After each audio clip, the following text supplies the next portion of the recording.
Good morning, students. Today we discuss about corporate social responsibility and Security Exchange Board of India in this particular video. As you know, corporate social responsibility is one of the basic objectives of every business because business are using the society's resources, so they are bound to return back something to the society. That giving back to the society can be called is the responsibility of the society. That is can be called a corporate social responsibility. So, corporate social responsibility is a continual commitment by the business to achieve ethical and contribute to the economic development while improving the quality of life of workforce and their families, as well as the local community and local society at large. So, how do we define the corporate social responsibility? It is a continual improvement of the society, maybe the employees and the family of the employees and the surrounding life of people and the society.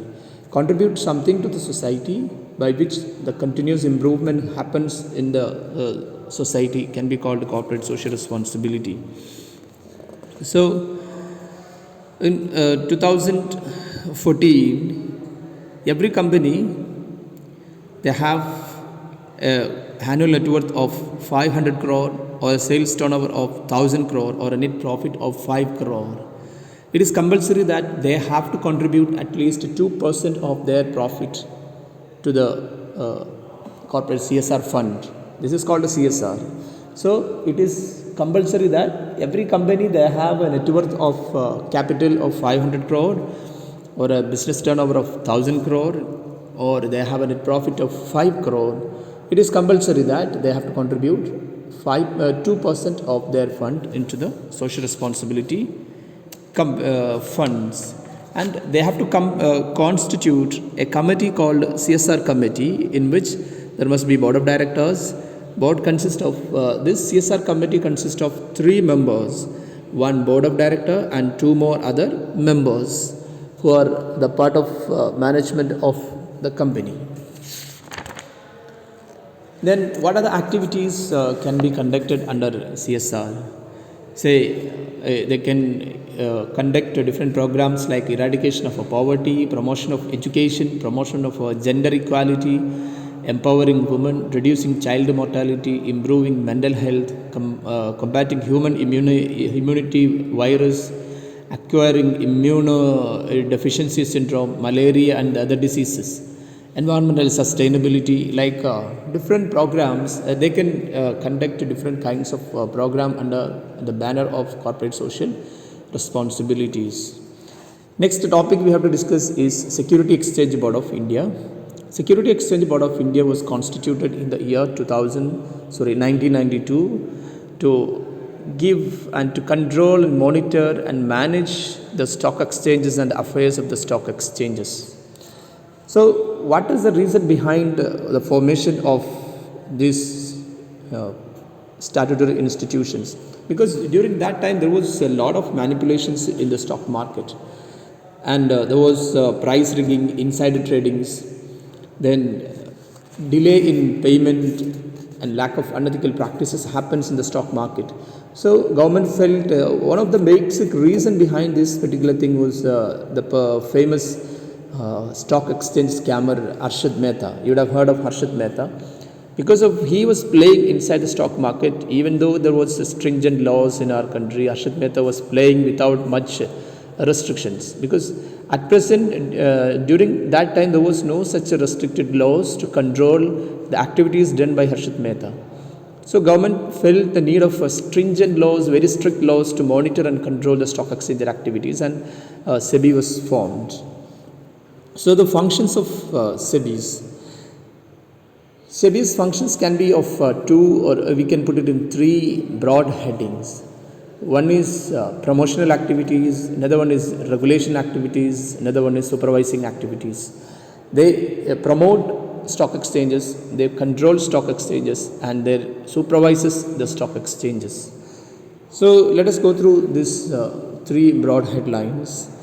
carry the duty of the protect the interest of investors of the securities, regulating the business of the stock exchanges, registering and regulating the working of the stock exchanges and brokers and sub-brokers, registering and regulating the working of the depository participants, then custodian of securities, foreign institutional investors, etc. Registering and regulating the working of venture capitalists, promoting and regulating the self-regulatory organizations, prohibiting the fraudulent and unfair trade practices in the stock market, and prohibiting insider tradings, regulating the substantial acquisition of shares, then performing such functions, exercise such power under the provisions of Security Contract Regulations Act of 1956, levying the fees, conducting research for the above purpose, etc. are the basic purpose of Security Exchange Board of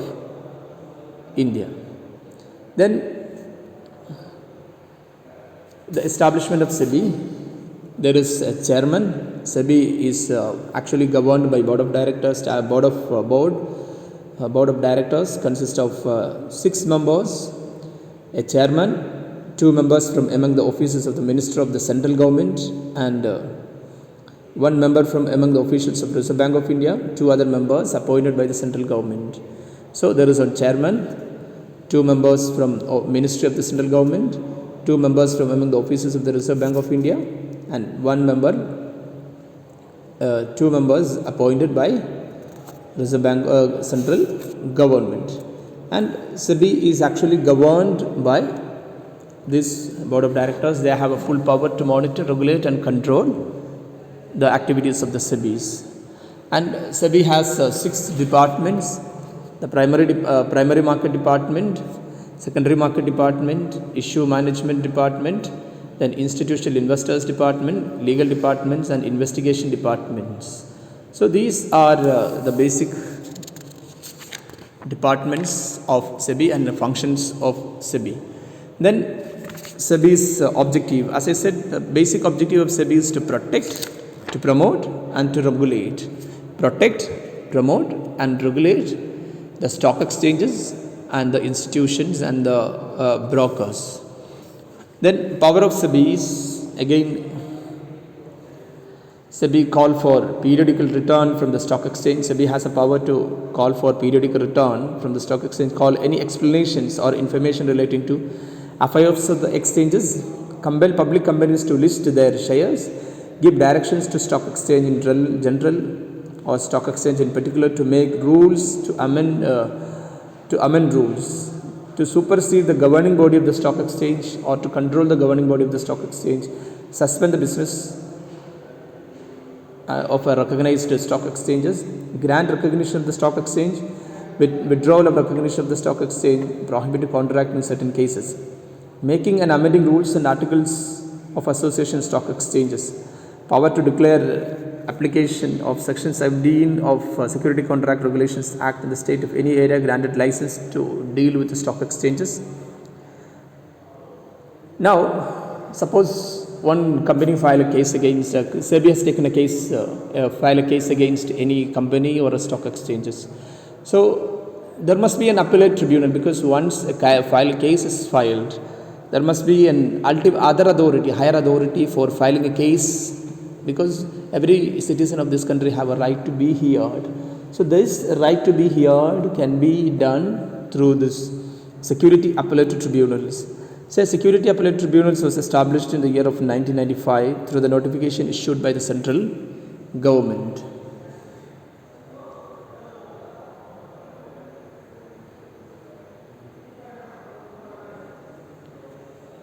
So Security Appellate Tribunals are the members.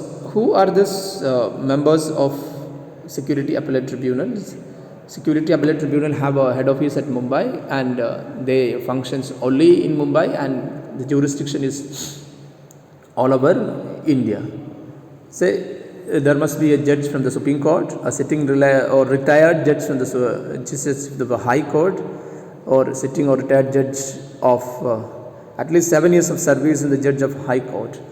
And there are 3 members for the Security Appellate Tribunals, and There will be one presiding officer and two other members. And what are the powers of security appellate tribunals?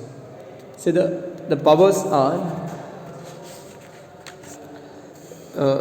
giving summons and enforcing the attendance of any person and examining his oath, requiring and discovery of production of document, receiving evidence of affidavit, and issue commission for the examination and witness of the document, review its decisions, dismissing an application for default or declaring its ex parte, setting aside any other dismissal of any application for default or any order passed by it in ex partes, and any other matters which may be prescribed.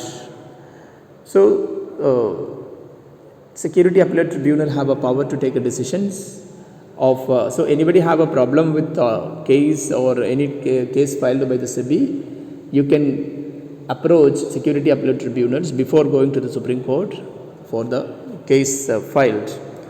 So that's all about this particular chapter. Next chapter is management of the company. So company meeting, that we will discuss in the next slide.